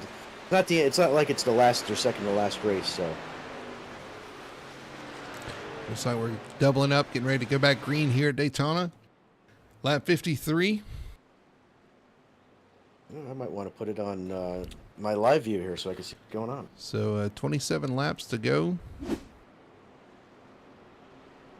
Still a lot of time, but we don't have that pit stop, so you might see things kind of ramp up and change here, just simply because there's not that pit stop coming. So everybody knows it's racing on out from here. Although you still have to get to lap 80, trust me, you've got to remember that. You still got to get to lap 80. Merrick Watchburn leading on the inside, Ryan Chapman on the outside. You got Lewis Meglin up there, who's had a great end of the season last season as well in Season D, and continuing to show that he's got what it takes up here up front in the 43. Good to see him. Robert Malikian and Corey Atkins run out your top 5, come into the restart zone. And the green flag is out, and we are back underway here at Daytona. I want to know what happened to my guy. He's back in 8th. Or what? Whoa! The one goes around. It's Corey Atkins. Caution is back out. I don't think he hit anything except for maybe the truck in front of him. It looked like maybe Ryan Chapman didn't go. Let's go back and see. Best One Tire and Auto Care instant replay. The one of Corey Atkins gets... Yeah, something happened to the Merrick Watchburn. Yeah, sorry, it was not Ryan Chapman. It was the 51, yeah. The 51 just did not go. Look, he missed a gear. And that checked everybody up in the bottom lane there. Yeah, he definitely... Something happened, and he moved left trying to get out of the way, and it was just too late. One goes around, but he didn't hit anything. And I don't think he got hit too hard either. By his teammate. Teammate hate again. Yeah, but I wouldn't blame that on a teammate. No, I'm just, it just happened to be. He went around the front of his. Looks like he had a little crinkle on the right rear. That'll buff out. Let's see, who was, you said it was teammate Ryan Lark? It was the 00, yeah, Ryan Lark. That's right on board with Ryan. Restart, going. And then out. Yeah, I don't know what happened up front. The 51 just did not go.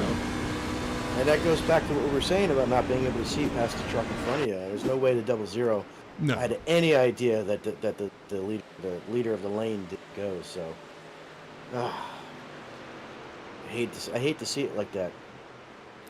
Yeah, Corey's going to fall back to 15th. To come in and get that truck repaired. See if the 00 decides to do so as well when they get caught up here.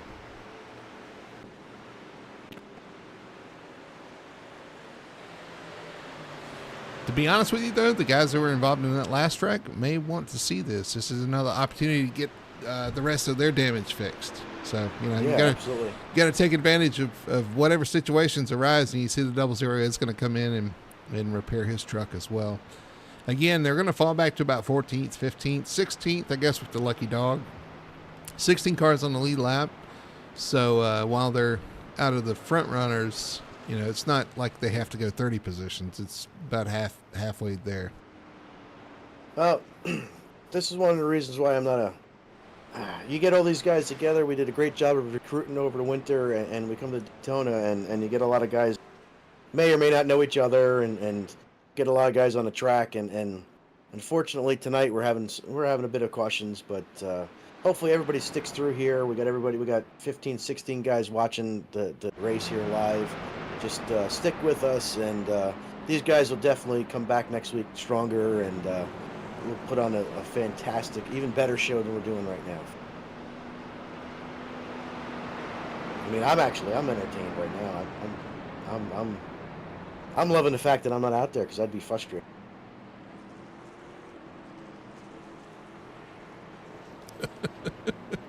We got people posted in chat. I was just looking at people. We got a few cheering on Atkins. Unfortunately, we just saw Atkins go around, and so you got some of the guys in there chatting about the incident too. Yeah, it looks like we have a Mark Kyle, and if he is actually with Mark Kyle, I hope he can let me know if I'm saying his name right or not. But I believe we got somebody out there rooting for Mark Kyle as well. So, and I hate that if I'm saying his name wrong. You know, I'm not a big fan of saying people's names wrong, and I try to make sure I do it. But you know, if we are saying a name wrong, please let us know.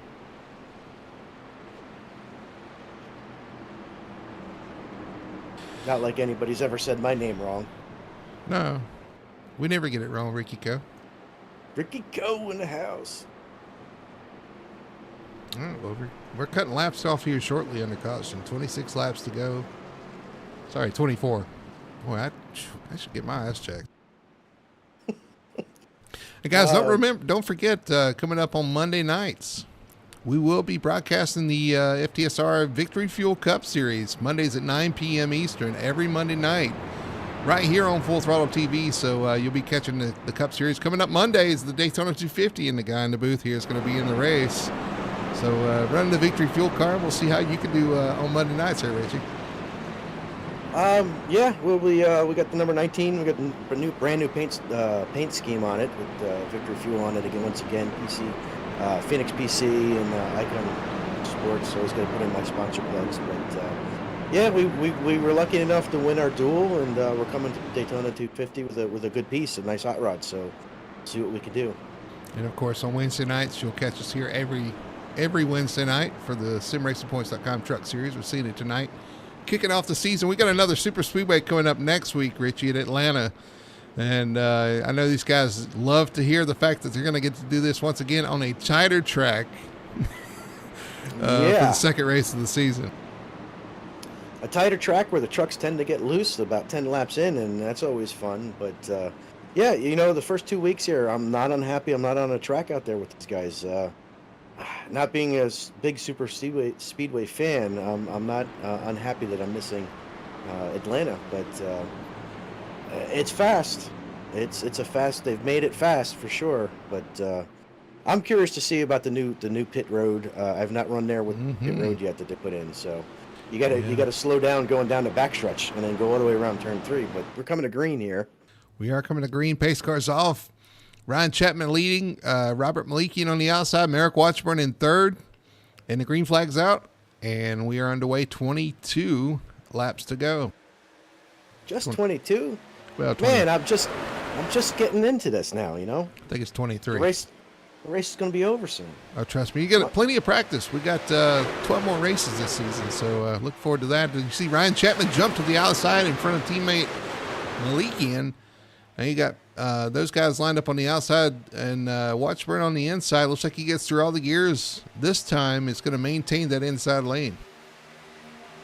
A little bit of a separation back to Bobby Terrell in the bottom there, but the outside lane looks like it might be forming up.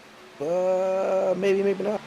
They're making a liar out of me there. And slowly but surely, that green and black Menards car, he's kind of working his way to the front there on the bottom. If I'm not mistaken, is he the defending winner of this race?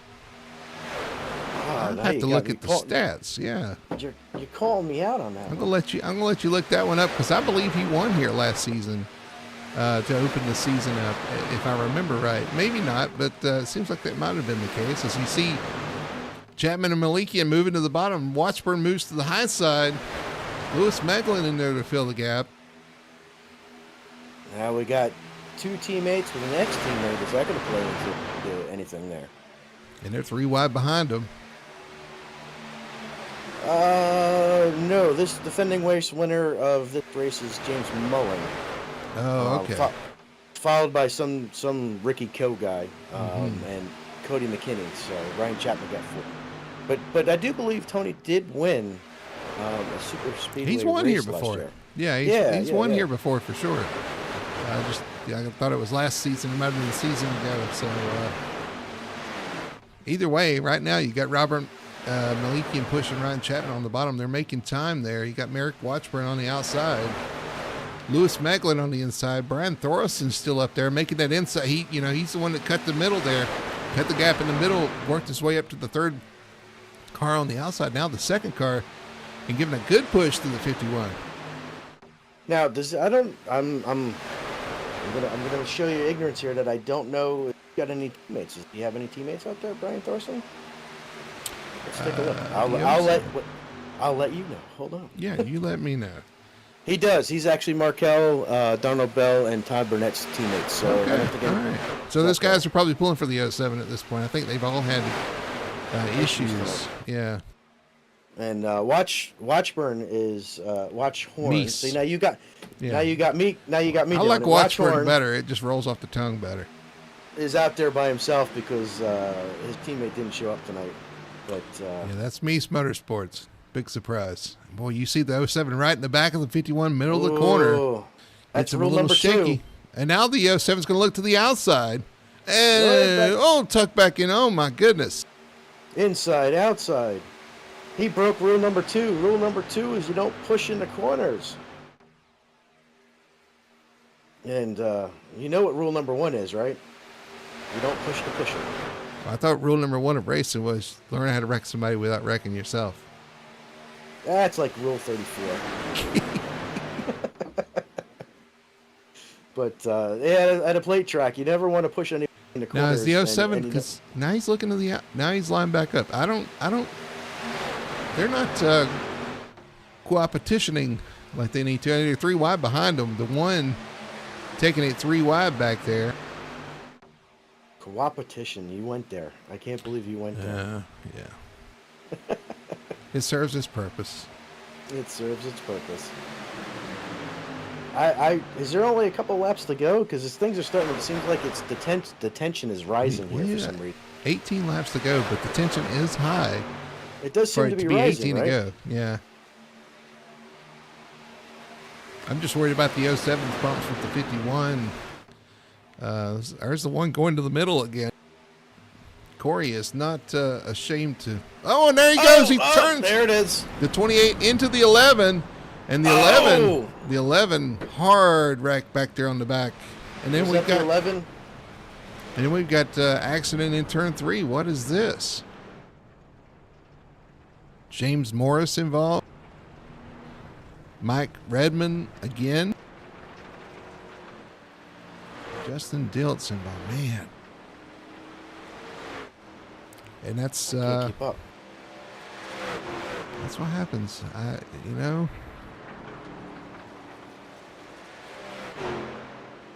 So the one is going wide. Let's go back and look at that. TJ. The best one tire and auto care instant replay. See the one going up the middle. He moves up the. I'm about to get a better view of that because he moved up the track. It looked like a little bit.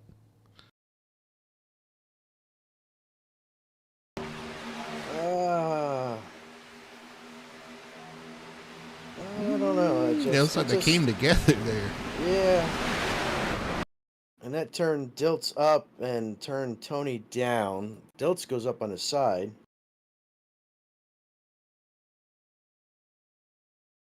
Let's ride on board with the one here coming off turn 2. Oh, no. Oh, Tony, hard impact on the sidewall. JP Burns got involved. Having issues with my replay here. All right, so let's back it on up here. And the one decides to go to the inside of the 28. Tight quarters racing there. Running down. And I don't know if he moved up. 28 moved down. They moved together. I'm not sure. But the 11 got the worst of that. But then the 28 also, when he got turned there, he turned down into another truck. Let's see what happened in turn 3. Because we were focused on the 1 and 11. Yeah, and the 91 comes back up and gets into the 99 of JP Burns. Actually, TJ came back up on the racetrack because he got hit a couple more times. See. He came back up in the 99. Contact right there, and yeah, it turns. Oh, who got some air there?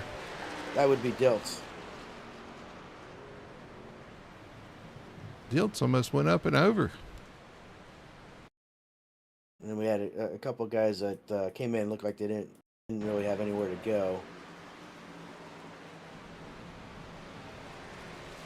I'm not calling commentator curse. I had nothing to do with that. Man, some more trucks tore up. These guys just can't get to the end, can they? Well, Elevated seems to be doing a pretty. Yeah, they're still up there. They are. You got Ryan Chapman leading, Robert Maliki in second, Lewis Meglin third, Merrick Watchorn.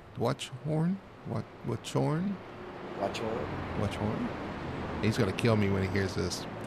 Brian Thorson in fifth, Bobby Terrell running in sixth, Kyle Milliken seventh, Ryan Lark eighth, Chad Lang ninth, and Corey Atkins still in 10th after that incident. Just now I don't even remember. It was yeah, now I don't remember it. Oh, Brian Thorson. They're saying in the chat that Brian Thorson in the 07 is that team's ringer, so that explains why he's running up front there. Oh, he's apparently a ringer. So does that mean he just runs super speedways? Because we got a name for that too.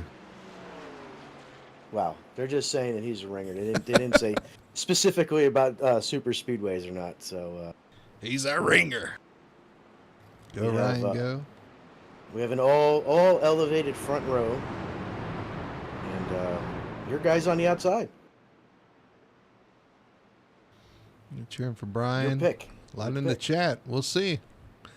We'll see who ends up with this one because we're getting down to it.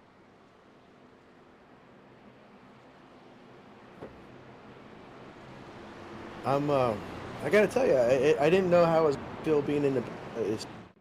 I mean, I've done this like once or twice with you guys before, so. But this is the first time I'm watching an FTSR race where I'm actually commentating on it, and I wasn't sure how I was going to feel about it, but I'm having a lot of fun tonight. So thank you for all the guys for making it exciting for us, for me to have this fun. It is fun and it's entertaining and exciting sitting up here, and you do have a different perspective of the racing for sure. I'm just preparing you though that when we go back in Discord after the race and this guy did this guy did that, it kind of brings the whole the whole vibe down a little bit. I mean, I'll be all right. But it is fun. Listen, it is exciting. We have a lot of fun broadcasting these races. I hope people watch and enjoy them as well. We don't usually see, well, I won't say that. I don't know. Daytona can be full of carnage. Atlanta can be full of carnage because of super speedway racing. After that, it kind of usually cleans up. But guys getting to know guys, Daytona being Daytona, it's not a big surprise that we're seeing some of the issues we're having. But we are going to go green here. Pace car is off. Ryan Chapman leading. Robert Malikian on the outside. Green flag is out, and we are back underway here at Daytona. How many laps do we got to go? We got like 14. 14 laps to go. All right, business should pick up here. We got some shifting going on there. Yep. Yeah. Oh, and now he left the inside up, and here comes Kyle Milliken to fill the gap on the inside. Bobby Terrell getting sent backwards again. I'm thinking that his truck might be a little bit hurt still. Yeah, I think so, because he keeps lagging back. Every line he's in, he's kind of lagging back, so he may be hurt a little bit. He's 51 of Washburn trying to push the 43 of Lewis Meglin, but on the outside, you've got elevated. I'm still, every time I look up and I see the I get a little smirk in my Sorry, mind. it's elevated, and the 07 of Thorson on the outside. That would be Brian the Ringer Thorson. So we got the third elevated is actually on the bottom, and I'm sure he's looking to get with his teammates there. Always is. The leader moves up a little bit. Ryan Chapman opened the door a little bit there. Luckily, he's got a teammate behind him. The 16 sticks with him, Robert Maliki, and that was very close. We got a car on the apron going down the backstretch as well. That's the lap car of Markel. I think he's just Okay. trying to get out of the way, not being in. Which is, you know what, for somebody who's new to racing, that's a fantastic racecraft to let the leaders race, and not get involved in the outcome. Still The side by leaders side, race. 2x2 for the top. I'd have to be the top 15 guys here. Still got a chance of to win this race here. 12 laps to go here at Daytona. And you can't possibly say that somebody's got a better advantage at this particular point, because at this particular point, anybody in this draft can win the race. We had a guy the other night in the pole shuffle that came out of the corner, fourth corner on the last lap in eighth, and won the race. So you could almost win the race from anywhere at this point. I like you calling it the pole shuffle because there was a lot of shuffling going on, that's for sure. Pole shootout, I'm sorry. Coming from I was getting a little excited. Coming from the short track world, that makes a little more sense anyway. But yeah, these guys are still side by side, coming to 11 laps to go, 10 laps to go. 11 laps. It's gonna be 11 laps to go here at the line. 2x2. Cannot get away from each other. Looks like the bottom lane is not as formed up as the outside, but it looks like the outside just doesn't have the energy. Although they're going to have a pretty good run going in the backstretch here. Or if these guys are just kind of hanging right now. Because if it was me, I would be looking at my, if I'm second on back, look at my temps, make sure my temps are good, cool off. And you see a third line forming. 3 wide. There goes the Carolina boys up top. Ryan Lark and Corey Atkins going to the top. 2 of the 3 Carolina boys to the top. And they're making it work. Look at that top line go. Just got to the edge of my seat. This is where it's going to get really, really tense here. Is anybody going to go up there and help them? You just got to hope for no mistakes on those lanes below you if you're going to make that work. No mistakes. Everybody needs to hang. They're making it work. They're still sticking 3 wide, 2 rows deep for a second. I say from third on back. They're definitely from first on back for sure. There they go. They've got them run down the backstretch. They're going to take. They're going to take the lead, but they don't have room to come down. They're going to stay up there. Nope. Now we got some other takers on the 3 wide up there. Lefty middle to head to the outside. Oh, it's getting shuffled up there. Did somebody just move out? Yeah. Merrick just moved out from behind and moved to the middle. Now he's in front of elevated. Now he's trying to work the bottom. I got to say, though, all that moving around, sometimes that is a death sentence. You have to be very careful. We see one of the guys get in the wall. Brian Thorson in the wall, going backwards now. And that took the third teammate of the Carolina boys to the back. So they're without their third teammate up there. Looks like elevated with elevated with Watchthorn going to. I can't keep up. It's the middle. It's the bottom. It's the top. These guys are racing all over the place. 43 of 43 of Meglin. Too many M's. Malikian, Meglin, Milliken. Well, we got Meglin being pushed by Milliken, or Malikian, with Milliken on the outside of him. So, yeah. Way too many M's. Still 3 wide. These guys doing an excellent job staying 3 wide there. Although it gets a little close there through the corner. And the middle guy's getting bumped. That is a recipe for disaster, but they hang on to it. The outside just picked up 2 more cars as Brian Thorson and the 24 of Lark have caught up. So they might be building some momentum up there. That might be able to take the outside there. Wow, it's hard for me to believe they're going to keep this with 7 laps to go at the line. They're going to be able to keep this up. I was worried about that. And now the 07, are they going to try 4 wide? Surely not. Yep. Yep, and I knew that wasn't going to work. There they go wrecking. No caution. Everybody stays straight, it looks like. Are cautions on? And now... Yeah, I think one turned the... I don't know, one of his teammates, it looks like, and now the caution is out. So, well, the three was also sideways at some point of Chad Lane. Well, when they went for I was like, yeah, that ain't going to work. I was right. Chad Lang was on the bottom, minding his own business, going for a really good finish, and he got collected in that, unfortunately. I don't think he's destroyed, but it was enough to... He's going to have to probably go and get some damage fixed. Let's go back and look at it. Here in the turn one. That's already happened. Let's see if we can go back farther.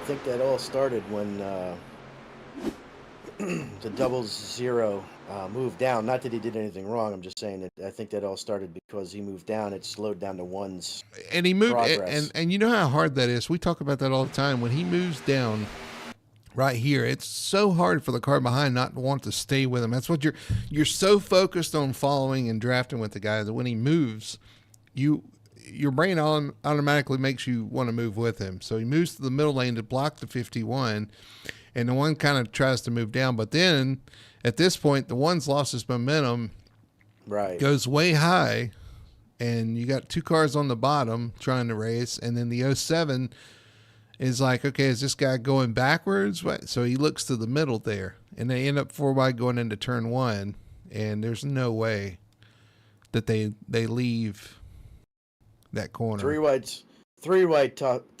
is tough, but 4 wide is almost impossible here. And to do this again, we talked about these guys trying to learn each other, not knowing tendencies and stuff. I mean, it's just almost impossible, and unfortunately, it ends in a big wreck here.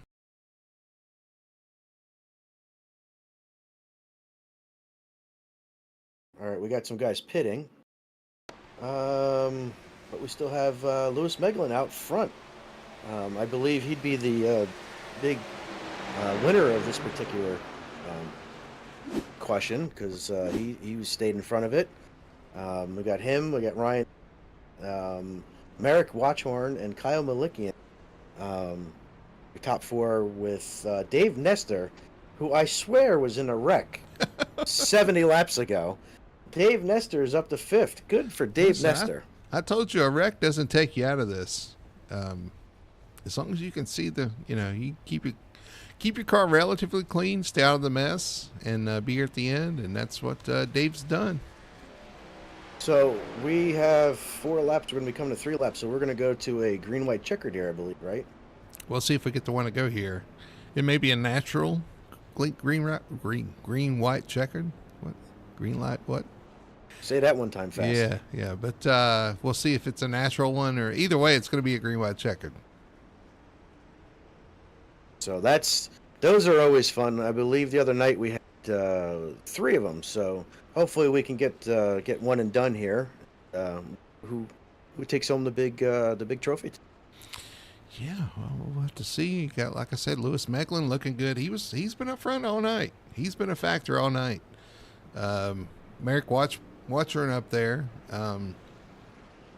He's been pretty aggressive with his pushes and his abrupt moves across lanes and stuff. So we'll see if that pays off or bites him. It could go either way. You got Kyle Milliken up there, your choice. Good pick for tonight.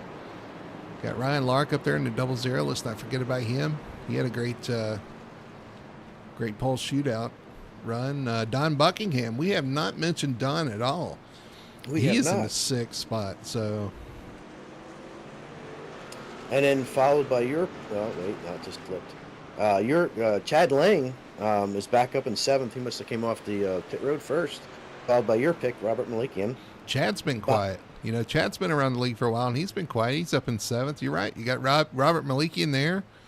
Bobby Terrell just hanging out in the top 10. I'm sure points racing at this point. But again, if you're within sight of the leader, you can win this race. So do not count any of these guys out. You got Justin Diltz up there in a wreck. He's been in a wreck or 2. He's been on his side. Zach Young, that's a guy that keeps dropping back, trying to stay out of trouble. Maybe he's done so in the 45 and 11th. And then JP Burns back there coming down to get damage fixed. So that's kind of your players right now. We'll see who gets the help and who ends up hoisting the trophy here at the end. Well, we're at the craps table now. It's going to be somebody's going to roll double sevens or somebody's going to roll craps. Either way, somebody's going to win a couple laps here. So, Craps. I thought that's what you were talking about, all the trucks that were wrecked. well, those are they'll be taken back to the. Plenty of souvenirs, guys. If you want souvenirs for the race, I'm sure there's plenty of bent fenders you can buy in the infield. Tailgates for sale. Tailgates here. Freshly crushed tailgates. That looks like Ryan Lark is excited to get ready here. He's already popping up to the outside here for this restart as we get the one to go sign. One on the apron there. I'm not sure what that's all about. Green flag's out. I think he was just trying to stab away. Green flag's out. We're back underway. It's the 3 of Chad Lane on the apron. So he must have damage. You know, sometimes you got to make sure that I put my thing on live because I was just coming to one to go. I'm live now. Well, that really shook things up behind him, but the top 4 are all together here. 43 leading with the 51 push. But here comes the 00 of Lark on the outside with Kyle Milliken on his tailgate. Looks like, and here comes the 2 other elevated esports of Dave Nestor and Robert Malikian catching this group. Looks like we might have some other guys behind that can't keep up. So, they're going to leave the 00 out. Kyle drops to the bottom. Oh, and he tags the 00 and they're wrecking, and they're wrecking behind him as well. Who was that was on their side? Was that? I didn't get to see.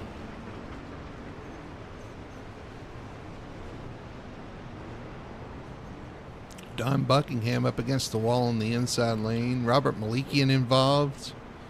Oh, that's a 51. The 51. Yeah, Buckingham had a hard hit. They're going to probably end up taking him to the emergency care unit for sure. Hopefully he's all right. Looks like the 51 was the one that was or not upside down, but close to it. Unfortunately, this is starting to look like the pole shootout. Yeah, the 42 makes contact with the 00 coming out of the corner. Let's see what happened here to cause that. So the 42 ducks to the inside. Coming off the corner, it looks like the 42's washing up. And now he's all the way up, and the 00 is coming down to keep pace with these guys. And unfortunately, the 42's already up the track a little bit. Turns to 51. I mean, behind them, they're wrecking as well. It's like 2 wrecks happen at one time, but the 51, you see him get air. When he gets turned around there, you can see the underside of his truck. It finally sits back down. But at this point, the 16 tries to go around and ends up head first into the wall. Wow. Yeah. Oh, and then we had the 49 and the 22 getting together there, trying to slow down to avoid everything. Looks like they checked up and got a lead. Boy, that one took both our picks out. I thought we were in for sure. I blame your pick. It's your pick's fault. I knew it was going to be my fault. All right, so we got 11 guys on the lead lap. Let's go back and look at the 70, see what happened here, just to wrap that up. Looks like, a truck tries to come down, and, 70 comes down, and there's a truck there already. Who was that he coming down across?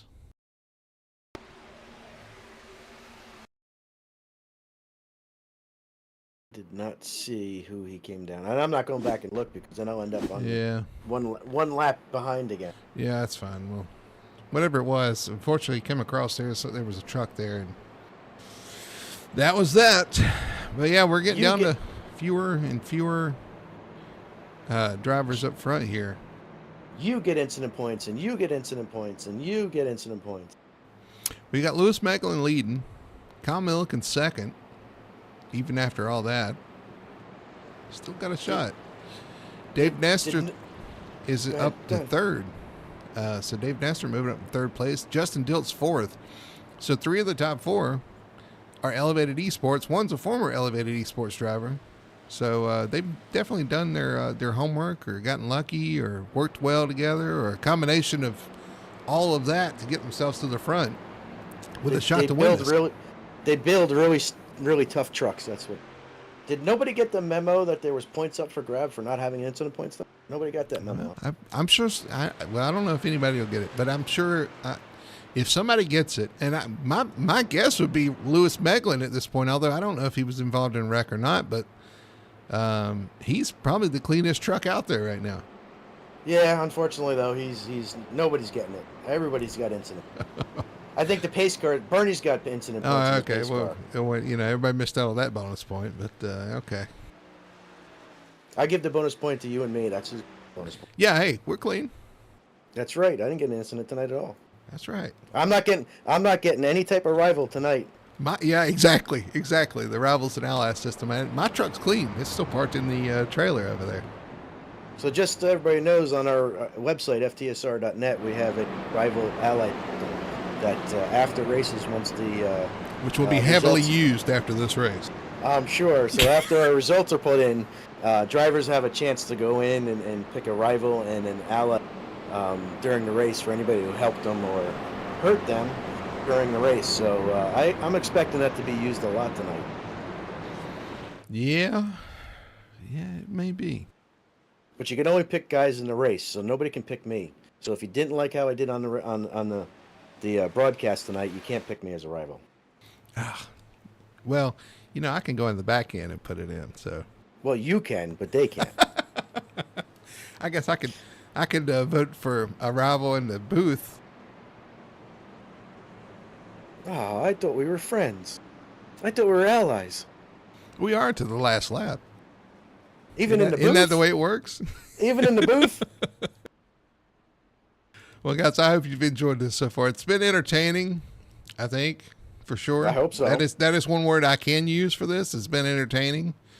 And we're going to get down to it here. We're going to do a green-white checkered and try to settle this here on this green-white checkered. They are 2x2. Lewis Meglin leads. Kyle Milliken on the outside. Dev Nestor in third. Justin Deal's fourth. Ryan Lark still in fifth. And there's Bobby Terrell still in sixth spot. I'm not going back further in the top 10. It looks like the 3 is staying on the bottom to get out of people's way. So they're going back to green. And Meglin gets a huge jump. I'm not sure he wants that much of a jump. I don't know. That's you've done that before, and it can be a death sentence. It can, because it looks like the outside lane, they're so spread out. Whoever gets together the first is going to have the most energy.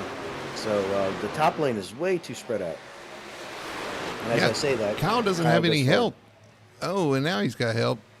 Now they're 3 wide down the backstretch. Oh, he made it. Well, the 42 is going backwards with no help. The 43. The 42 is going forwards with help from the 51 of Watchburn. Where did he come from? And Ryan Lark in second. And Lewis Meglin falls to fourth. Kyle Malikian took the lead with that move with Watchhorn behind him. Now, I'm not expecting them to stay like this. This is going to be, we're going to see how it goes here, because I don't think we have teammates. So it's kind of every man for himself at this particular point. You don't have any teammates in the top 4. Fifth place is Dave Nestor, who is a teammate of Kyle Milliken. But other than that, there are no teammates. And this is the final lap. So whatever happens from here on out is it. We are 1 lap to go down the backstretch. Here comes Lewis Meglin 43 on the outside. That's not going to work. Merrick Watchburn pushing the 42 through 3 and 4. Now he's going to move up. The 00 was going to go with him. He pulls back to the inside at the 42. He's going to push the 42. Is it going to be Kyle Milliken to the line? Looks like it is. Kyle Milliken, your winner tonight here at Daytona. Unbelievable. They did a fantastic job of getting to the line there without any issue. What a job. The 00, I think, kind of tricked out the 51. He juked the 51 out, yeah. He juked him, yeah, and then came back down to the 42 and then pushed the 42 to the win. He picked up a spot doing it. That was some interesting moves there at the end of 42, though.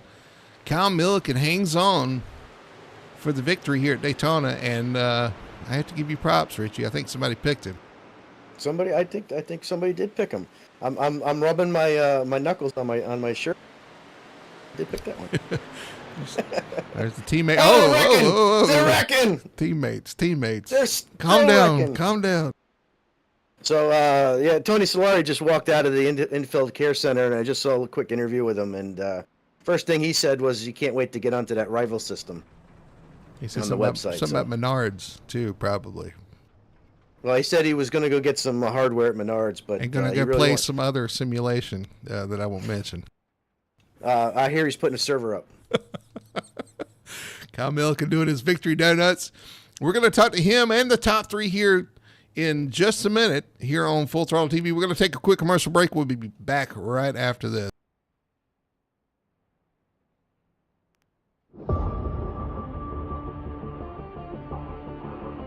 We are Best One. The best tires. The best customer service. The best automotive service. The best team. And the best customers. You see, Best One isn't just our name, it's who we are.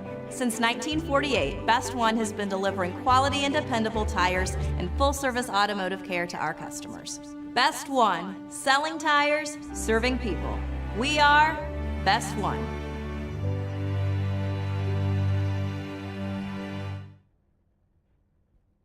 Racing isn't easy, but experiencing it is. iRacing puts you in the driver's seat with the industry's leading sim racing game. Drive on laser scan replicas of the greatest racing circuits from around the world. Go head to head against other drivers chosen by skill-based matchmaking to ensure competitive racing at every level. Compete across all your favorite series in officially licensed cars engineered to deliver the most accurate driving experience possible.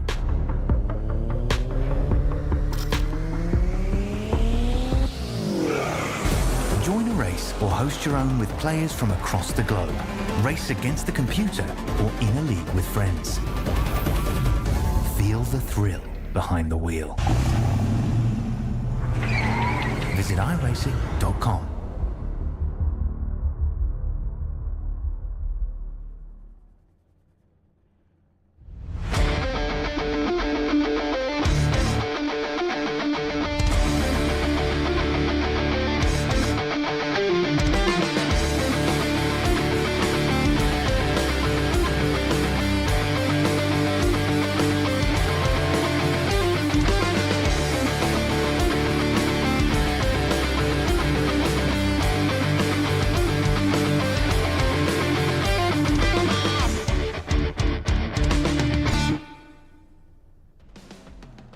And we're back here at Daytona International Speedway. Just finished up the Daytona 200 for the Sim Racing Points Truck Series here at Full Throttle Sim Racing. And we're going to get into interviews here in just a minute. Got to thank all of our sponsors here. And once I find where I'm going, there it is. The post-race show presented by Victory Fuel. We will start with our third place finisher, Merrick Watchhorn. And I get to ask him, so I'll talk to him. But Merrick, congratulations, man. Third place finish. You ran up front most of the night.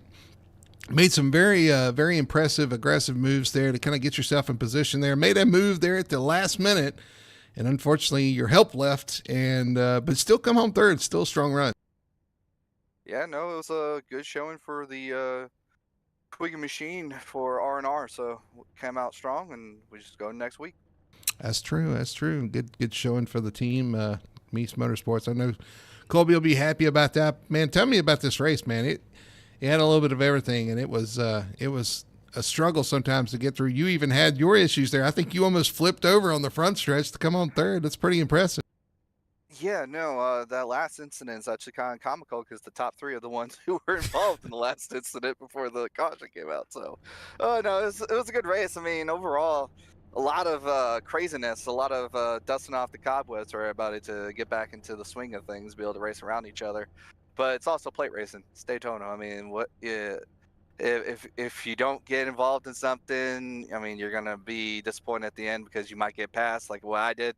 I thought Ryan was going to go with me, and then unfortunately just left out to dry.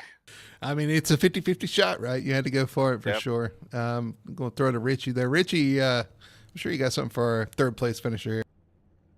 Yeah, it was a pretty amazing race. I think you had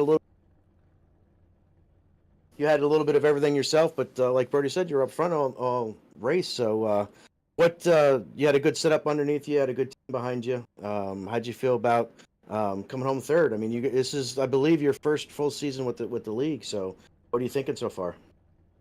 Enjoying it so far, but you really can't tell by a league by just plate racing, you know what I mean? So let's get a couple of races under us, maybe some road courses, some short track racing, see how we all try not to kill each other throughout the whole season. So I'm here for it. I'm down, and I'm excited for the season to see where we're at. I have this much pace at Daytona. Won't mean I have the same pace at a mile and a half or the short track. So it's going to come down to, strategy, the driver in the seat, and of course just being able to do their best by staying out front and out of trouble.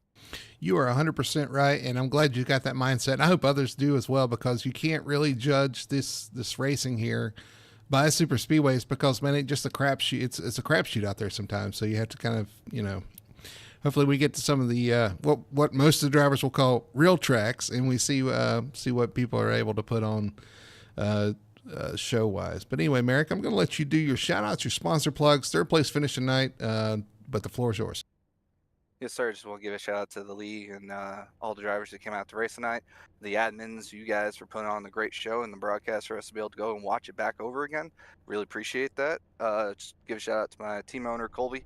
Couldn't be here tonight. I think he had something to do with his girl or something. Something's up. I don't know. I got to talk to him about it later. But give a shout out to Twiggy, Watch Innovations Group Incorporated, the QSA, and then just having a good old time.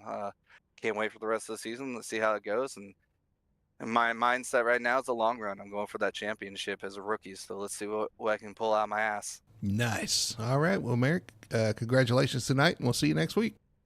Yes, sir. Third place finisher, Merrick Watchhorn, coming home in third spot, the 51. Man, I'm going to get that right eventually, but I'm going to throw it over to you with our second place finisher tonight, Ryan Lark. All right, coming home in second tonight, we have the 00 Ryan Lark, the Carolina boys. Ryan, you were up front for I think most of the race. Again, it was a very eventful race. You were up, you were down, you were pushing down the backstretch there with one lap to go. You followed the 51 up and then left them high and dry and came back down to push our eventual winner back. Was that by design? Were you ever thinking about how you were going to try to get the win there at the end?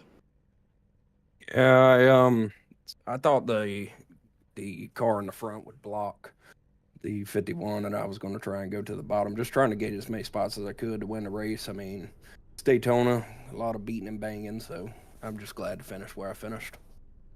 Yeah, I mean, ultimately it ends up being a kind of a super speedway. We got a bunch of new guys in the league, your team included. Not a lot of some people that not know each other, so it could be a little bit of a calamity here.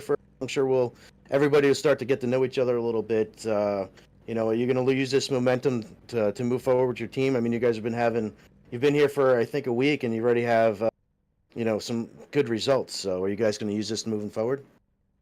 Yeah, hopefully so. My team got beat and banged tonight, and I don't think any of the other guys. I think one of the other guys finished. But shout out to those guys. They fight hard, and it sucks they got wrecked. But hopefully we can use the momentum of a P2 finish within the team to move forward and hopefully get a win next week. Awesome, absolutely, bro. Do you have any questions for Mr. Ryan here? Well, no, I know they are carrying momentum for sure. A good finish in the duels last Monday night, and I know they'll be in Cup this coming Monday. So I just wanted your opinion, Ryan, on super speedway racing. I know the last guy said you can't really judge the drivers by a super speedway just because so much chaos and calamity can go on. Do you share that mindset? Do you like super speedway racing? Do you kind of look forward to getting away from it? What's your take on that? I agree. I mean, the worst car could win at the super speedway. It's all about drafting where you are at the end. You got to avoid the wrecks, which is a very hard thing to do. I mean, you saw like 25 of us got in a wreck, one wreck. I personally enjoy like the last few laps of them. It's kind of boring at the start. I mean, our strategizing got wasted with caution, so there was really no strategy. Just hope to avoid wrecks and be there at the end. I got lucky enough to be there at the end, beating and banging. My pit crew did a good job tonight. For sure. Well, Ryan, congratulations on your P2. It's I think officially your first to finish here in the truck series. So congratulations on that. I'm going to open up the floor for you to do any shout outs or sponsors or anybody. Thank you, guys. Like I said, shout out to my teammates, man. They fought hard, and I wish they were there with me at the end. It sucks that they weren't, but hopefully they can get going next week. Shout out. We had a couple friends watching in the chat, so shout out to them as well. And shout out to you guys. Y'all run this show. Y'all run it well, and I like it from what I've seen in the short stint that I've been here. But hopefully we get to keep racing, and hopefully we get good finishes every week. That might not happen, but hopefully so. Thank you, guys. Nope. There's your second place finisher, Ryan Lark. Congratulations again.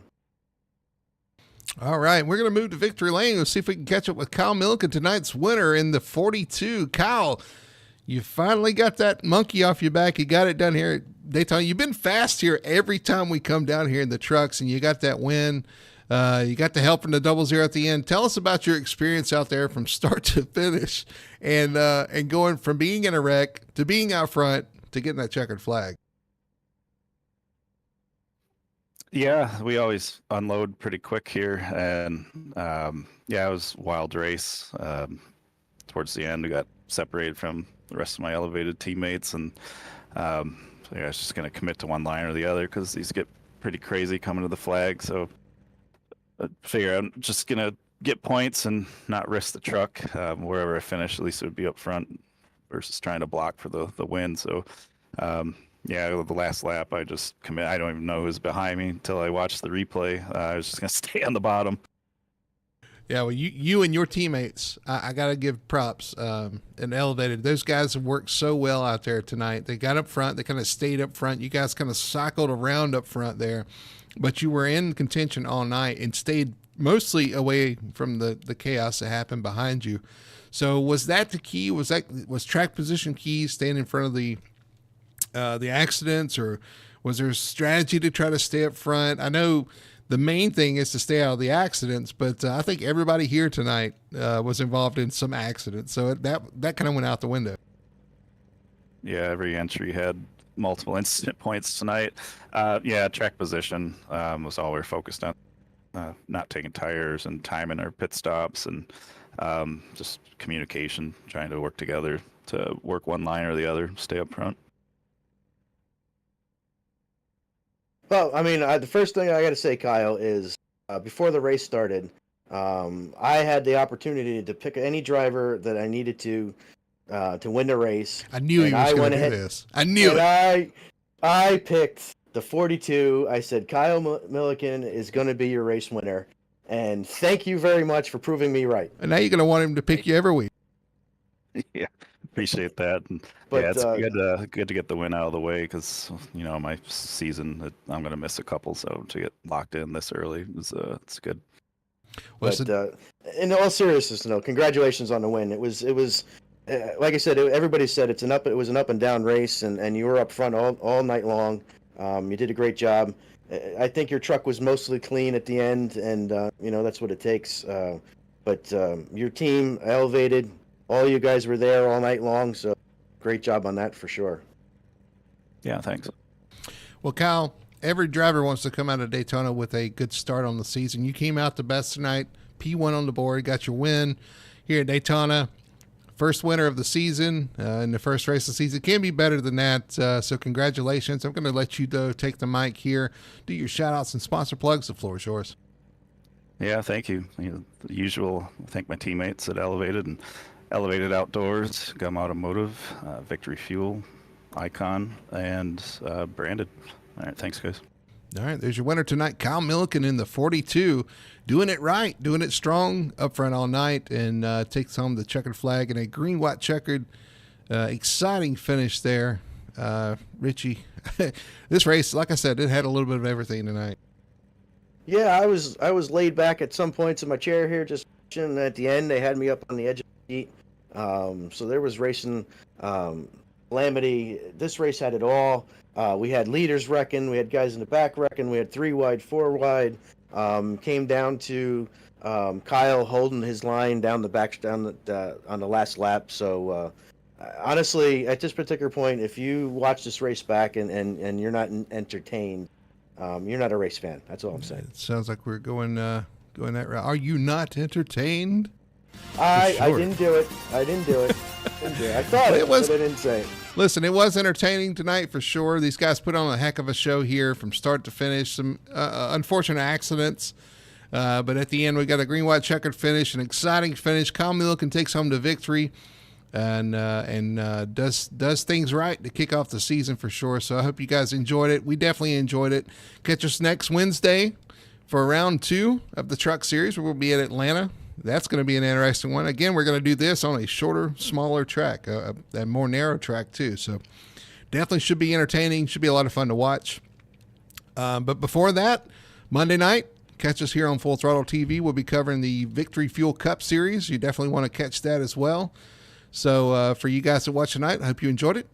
And we'll see you next Monday here on Full Throttle TV.